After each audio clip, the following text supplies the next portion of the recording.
সিন্ড্রেলার ছবি আঁকা গোলাপি রঙের জাম্পারটি ছোট্ট শিশুর শীর্ণ কাঁধের উপর অনেকটাই ঝুলে আছে। তা নিয়েই সে হেঁটে চলেছে উত্তর গাজার ধুলোয় ধূসরিত আর ধ্বংসস্তূপের মধ্যে দিয়ে।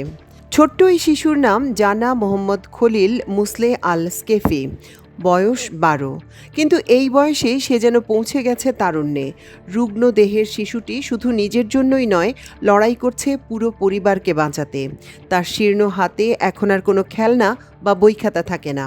চোখ দুটোতেও নেই কোনো স্বপ্ন। এসবের বদলে তার হাতে উঠেছে পানির বালতি আর থালা। তার শূন্য চোখ দুটির একটাই মিশন, খাবার খুঁজে বের করা, পরিবারকে বাঁচিয়ে রাখা।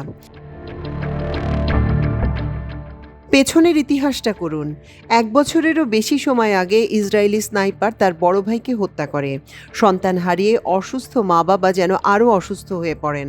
মা বাবাকে দেখাশোনা, তাদের খাবার সবকিছুই সংগ্রহ করতে হয় জানাকে। গাজা শহরের একটা খাবার পানি বিতরণ কেন্দ্রের লাইনে দাঁড়িয়ে থাকার সময় জানার সঙ্গে কথা হয় যুক্তরাষ্ট্রের সংবাদ মাধ্যম সিএনএনের। জানা ওই প্রতিবেদককে বলে তার অসুস্থ বৃদ্ধ বাবা পানি টানতে পারবেন না। বাবাকে কষ্ট দেবে না বলে ছোট্ট 2 হাতে পানি ভর্তি 2টি বালতি বহন করছে সে।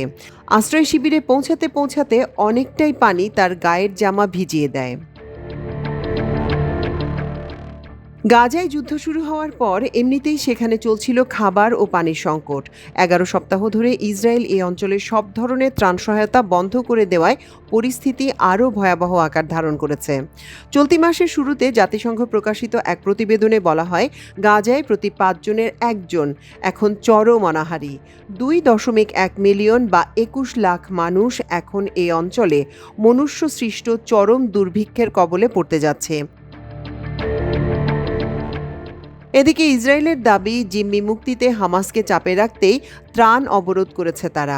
কয়েক মাস ধরে এখানে বিশুদ্ধ পানি পাওয়া কঠিন হয়ে পড়েছে, কারণ পানি পরিশোধন এবং লবণাক্ততা দূর করার সরঞ্জাম প্রবেশে নিষেধাজ্ঞা আরোপ করে রেখেছে ইসরায়েল। তাদের দাবি, এই জিনিসগুলো অস্ত্র তৈরিতে ব্যবহার করতে পারে হামাস। তবে আন্তর্জাতিক সংস্থা অনাহারকে ইসরায়েল অস্ত্র হিসেবে ব্যবহার করছে বলে অভিযোগ করেছে। ক্ষুধা এ অঞ্চলে বিপর্যয়কর হয়ে উঠেছে। গাজার স্বাস্থ্য মন্ত্রণালয় জানিয়েছে, যুদ্ধ শুরুর পর থেকে অপুষ্টিজনিত কারণে মৃত্যু হয়েছে কমপক্ষে 57টি শিশুর। এই যুদ্ধ জানার কাছ থেকে কেড়ে নিয়েছে প্রিয় ভাই আর ভাতিজিকে, হারিয়েছে আরও স্বজনদের। এবার পরিবারের আর কাউকে হারাতে চায় না জানা। বর্তমানে তার মা ক্যান্সারে আক্রান্ত, তাই নিজে থেকেই তুলে নিয়েছে পরিবারের সব দায়-দায়িত্ব। মাল্টিমিডিয়া ডেস্ক, আমার দেশ।